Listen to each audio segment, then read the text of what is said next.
সবাইকে রমজানুল মোবারক। আজকে একটা লাচ্ছির রেসিপি নিয়ে আসলাম। এটা দই, মিষ্টি দই দিয়ে দিলাম এই জগে।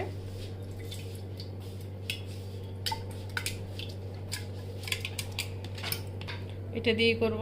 এটা ব্লেন্ডারও করা যায়, আমি এইভাবে করব। সাথে চিনিটাও দিয়ে দেই। চিনিটা স্বাদ মতন, যে যেরকম খাবেন সেরকম।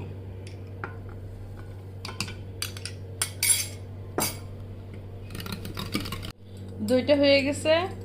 এখন আমি এটা জাল করা ঘন দুধ ঠান্ডা করে নিয়েছি, দুধটা দিয়ে দিলাম।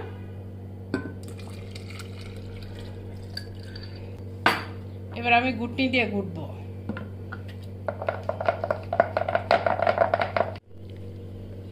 এই যে ঘনত্বটা দেখেন, এরকম। ইচ্ছে আপনি পাতলাও পছন্দ করলে পাতলা করতে পারেন, এরকম ঘনও করতে পারেন। তাহলে আমি গ্লাসে নেই। বিসমিল্লাহির রহমানির রহিম।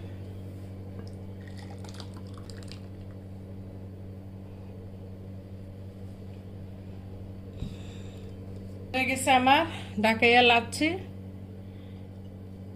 আপনারা সবাই বানিয়ে খাবেন। ঠিক আছে, আল্লাহ হাফেজ, আসসালামু আলাইকুম।